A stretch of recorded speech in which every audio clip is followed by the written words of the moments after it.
लोकसभा चुनाव में ballot paper इस्तेमाल नहीं होगा, ये इस वक्त की बड़ी खबर आपको बता दें। चुनाव आयोग ने बैलेट पेपर की मांग खारिज कर दी है। ईवीएम को लेकर विवाद बेवजह है, ये कहा है मुख्य चुनाव आयुक्त ने। ये एक बड़ी खबर आपको हम बता रहे हैं। New levels of literacy, transgenders, migrant labor, and internally displaced persons, etc., for focused attention through strategic initiatives on inclusion in the electoral participation.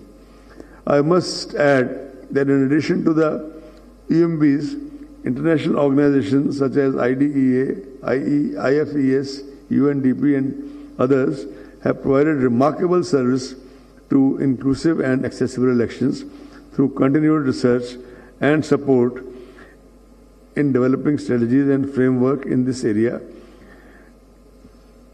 ECI has taken a series of initiatives under its strategic action plan, what we call SWEEP, for enhancing inclusion amongst various categories of voters.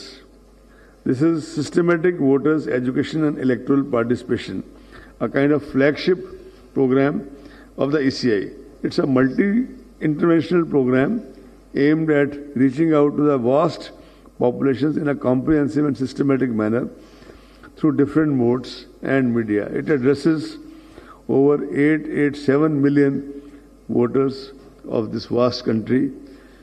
SWEEP operates through comprehensive state-level voter education plans based on need assessment for engaging voters and targeted interventions for gender, PWDs, senior citizens, overseas voters, service voters, including security personnel on duty and new and future voters. Depending on the needs, outreach activities are developed and implemented. Having said this, Ravindra Kumar मेरे सहयोगी हमारे साथ जुड़ गए हैं। रविंद्र, एक बड़ा झटका उन तमाम पार्टियों को लगा है इस पूरे फैसले के बाद जो लगातार ईवीएम पर सवाल उठा रही थी। देखिए, जाहिर तौर पर ईवीएम पर सवाल जो बार बार उठता है और आज से नहीं कई सालों से, खासकर जब से एनडीए की सरकार बनी है तब से कांग्रेस और विपक्षी दल बार बार ये उठाते रहे और उसके बाद ये मामला अब देखिए कि विदेश में चला गया है। हालांकि बीजेपी और केंद्र सरकार कहना कि ये अंतर्राष्ट्रीय स्तर पर साजिश था। आज सीईसी ने भी सीधे तौर पर नकार दिया है कि बैलेट पेपर पर वापसी नहीं होगी। हम 80 के दशक पर या फिर 90 के दशक में नहीं जाएंगे जहां बैलेट को लूट लिया जाता था और हम ईवीएम पर ही कराएंगे।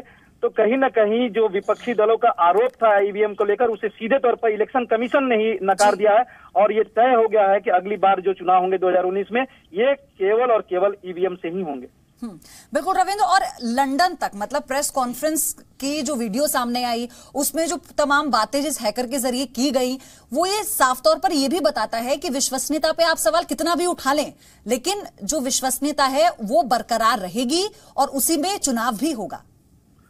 देखिए, पिछले कुछ सालों में ये मामला सुप्रीम कोर्ट में गया और सुप्रीम कोर्ट में 10 बार इसको लेकर कहा है कि ईवीएम सुरक्षित है, सबसे सुरक्षित मसला है। और आपने देखा कि पूरा हम जी मीडिया ने भी, खासकर जी न्यूज और डीएनए में भी पूरा विस्तार से कई दिनों तक दिखाया गया कि ईवीएम को हैक नहीं किया जा सकता।